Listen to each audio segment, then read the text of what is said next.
MSP पर दिए मौखिक आश्वासन पर किसान भरोसा नहीं कर पा रहे हैं।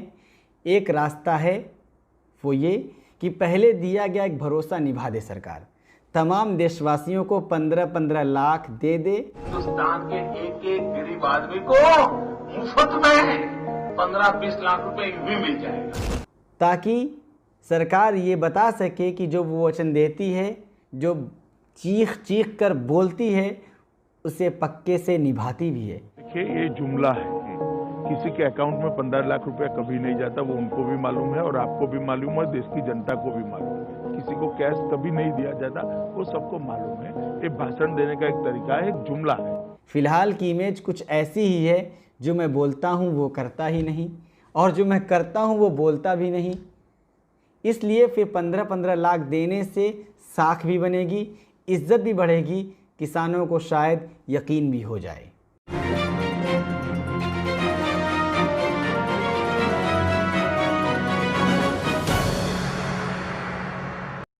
आप क्रोनोलॉजी देखिए, बीजेपी का अंदाज 2014 में हम 12 महीनों के अंदर स्वामीनाथन आयोग की सिफारिशों को 50% फॉर्मूले के साथ लागू करेंगे। आप सबको भली भांति पता है कि एमएसपी के अंदर हमने तय किया है, स्वामीनाथन कमीशन के अनुसार लागत जो होगी इसका 1.5 गुना एमएसपी दिया जाएगा। इसकी घोषणा हमने ऑलरेडी करके, और फिर वही बीजेपी 2015 में कोर्ट में शपथ पत्र देकर कहा कि स्वामीनाथन आयोग की सिफारिशों को लागू करके फॉर्मूले के साथ मूल्य देना संभव व्यवहारिक नजर नहीं आता। ये अंदाज है बीजेपी का। और आप 2016 में बीजेपी का अंदाज देख लीजिए।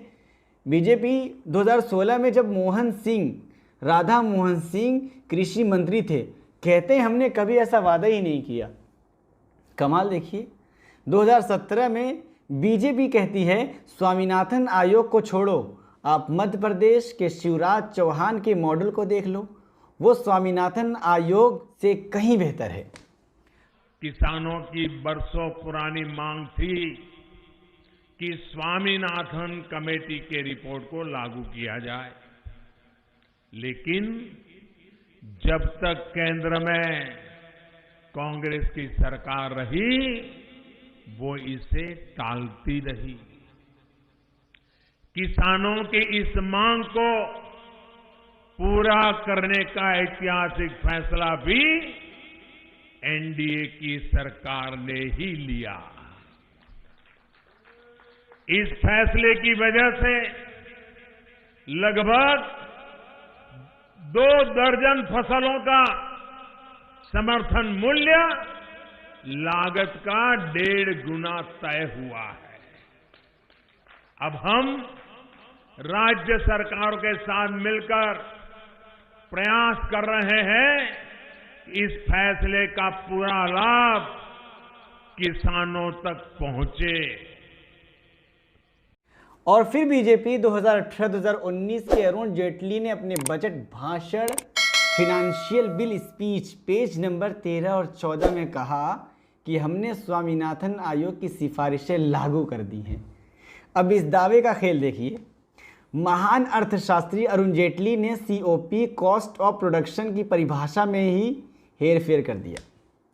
जेटली जी ने स्वामीनाथन आयोग की सिफारिशों से हटकर A2 + FL A2 = import coast अर्थात बीज, खाद, पेस्टिसाइड आदि का खरीद मूल्य प्लस फॉर्म लेबर के आधार पर खर्च की गणना करने के दावा कर दिया कि बीजेपी ने स्वामीनाथन आयोग की सिफारिशों को रबी की फसल पर लागू कर दिया है, जबकि स्वामीनाथन आयोग के अनुसार कृषि उपज के मूल्य निर्धारण में और अरुण जेटली जी के मूल्य निर्धारण में 500 रुपये प्रति क्विंटल कम का अंतर बनता है।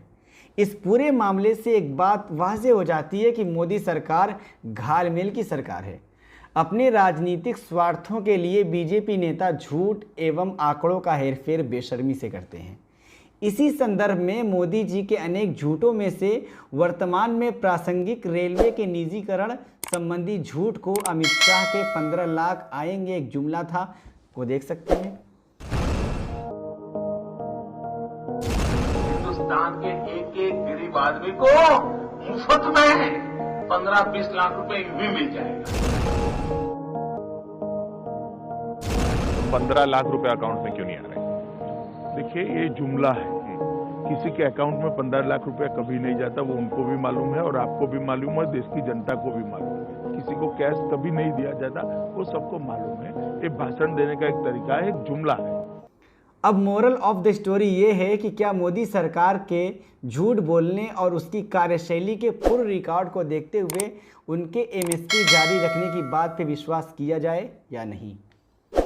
क्या ये विश्वसनीय है कि मोदी सरकार बाद में एमएसपी और अपनी प्रशासनिक और आर्थिक नीतियों की कारीगरी से निष्प्रभावी नहीं कर देगी? इसलिए सभी किसानों के लिए ज़रूरी है कि मोदी जी की बातों को ध्यान भटकाने वाले जुमले मानते हुए जब तक सरकार कृषि विधेयकों को वापस ना ले ले तब तक संवैधानिक ढंग से भारी विरोध जारी रखना चाहिए। एक सुझाव जो देना चाहूँगा वो ये कि किसान आंदोलन फटाफट ख़त्म करने की शॉर्ट ट्रिक। एमएसपी पर दिए मौखिक आश्वासन पर किसान भरोसा नहीं कर पा रहे हैं।